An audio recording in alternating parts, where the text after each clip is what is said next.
David Goggins दुनिया के सबसे टफ इंसानों में से एक। जानते हैं उनकी मेंटल टफनेस के 6 रूल्स। शुरुआत करते हैं डेविड गॉगिन्स के एक जबरदस्त आइडिया से जो उनकी पूरी फिलॉसफी की नींव है।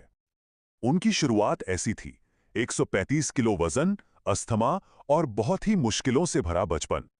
24 की उम्र में वो डिप्रेशन में थे, एक मामूली नौकरी करते थे जिसका कोई फ्यूचर नहीं था।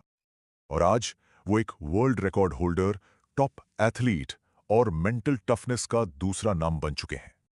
जमीन से उठकर यहां तक पहुंचने की उनकी कहानी में हम सबके लिए सीखने को बहुत कुछ है।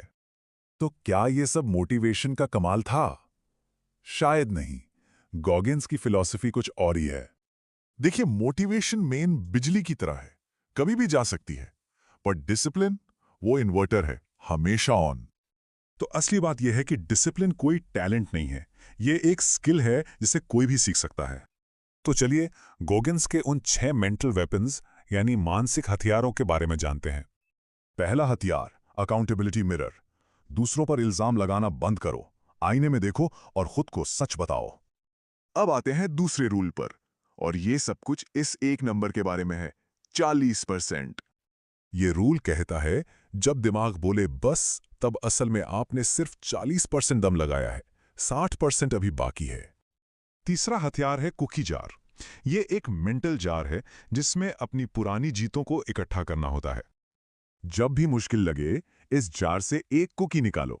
ये अपनी ही जीतों को याद करने का तरीका है। चौथा रूल, मन को कठोर बनाना। जैसे हाथ पर मेहनत से घट्टे पड़ते हैं, वैसे ही दिमाग को टफ बनाया जाता है। ये छोटे छोटे अनकंफर्टेबल काम ही दिमाग को असली मुश्किलों के लिए तैयार करते हैं। पांचवा हथियार, छोटी जीतों की ताकत। बड़े गोल डराते हैं, इसलिए छोटी छोटी जीत पर फोकस करना जरूरी है।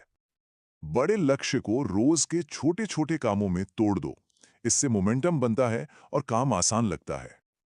और छठा और आखिरी हथियार, क्यों की शक्ति। डिसिप्लिन को टिकाए रखने के लिए एक पावरफुल वजह चाहिए। इसके लिए अपने लक्ष्य की गहराई में जाना होगा, बार बार क्यों पूछकर असली वजह तक पहुंचना होगा। तो ये 6 हथियार सिर्फ एथलीट्स के लिए नहीं हैं, ये हर उस इंसान के लिए हैं जो खुद को बदलना चाहता है। तो ये सफर कल से नहीं, आज से शुरू होता है, उस पहले अनकंफर्टेबल काम को चुनने से।